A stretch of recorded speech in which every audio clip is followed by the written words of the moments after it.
हर समस्या अपने साथ एक अवसर लेके आती है। यस बेटा, सक्सेस के लिए जो हर आदमी पागल होता है कि कैसे सक्सेस मिलेगी। तो आज मैं आपको एक सक्सेस का फॉर्मूला देने वाला हूं। तो let's see the formula of your success. देखो, सक्सेस के लिए मोटिवेशन चाहिए होता है। डेली मोटिवेशन ही लेते रहोगे, काम कब हो करोगे? राइट? हमें स्मार्ट वर्क करना होता है, बिल्कुल सही है, बट केवल आप स्मार्ट वर्क ही करोगे तो हार्ड वर्क कब करोगे? Got it? राइट ना? तो ये आपको एक बैलेंस करना पड़ेगा कि हमें कब स्मार्ट वर्क करना है, कब हार्ड वर्क करना है। हम पढ़ते हैं, कभी 2 घंटे पढ़ रहे हैं, कभी किसी ने मोटिवेट कर दिया 10 घंटे बैठ के पढ़ रहे हैं। बेटा ऐसे नहीं होगा, कंसिस्टेंसी चाहिए होती है।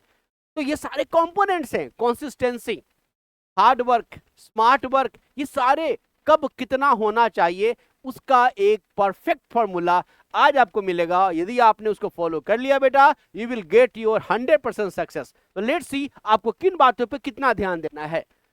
Yes, come on. डिसिप्लिन सबसे पहले जरूरी है, and that is your 50%। Life में जब तक हम डिसिप्लिन नहीं होते हैं तब तक हम अपने टारगेट को हिट नहीं कर सकते। Try to understand. और सबसे पहला रखा गया है डिसिप्लिन को, कि यदि आपने माना है कि हाँ ये काम करना है। बोलते हैं ना, जब हम पूजा करते हैं तो क्या करते हैं? एक संकल्प करते हैं। क्या संकल्प करते हैं? सिद्धि तक जाने की। और जब तक संकल्प ले लिया हमने और जब तक मुझे सिद्धि नहीं होती है, मेरी पूजा समाप्त नहीं होती है, पंडित जी हमें उठने नहीं देते हैं। संकल्प किया है, उसकी समाप्ति करो, सिद्धि करो, तब आपको उठना है। This is called discipline. Yes, तो ये पैशन होना चाहिए कि मैंने सोचा है मेडिकल के लिए, इंजीनियरिंग के लिए, तो ये डिसिप्लिन हमें रहना है। जब तक हम सक्सेस नहीं हुए उसको मेंटेन रखना है। तो 50% is your discipline, mind well. Now 25% consistency. Yes, discipline में हमने सोच लिया कि हमें कितना देर पढ़ना है, तो वो जितना देर हमने बोला है पढ़ने के लिए, वो हमारी कंसिस्टेंसी मेंटेन रहनी चाहिए कि 12 से 13 घंटे में पढ़ना ही पढ़ना है। हमेशा इस बात को मैं बोलता रहता हूं कि यदि आपको ड्रीम कॉलेज चाहिए तो you have to study minimum 12 to 13 hours बेटा।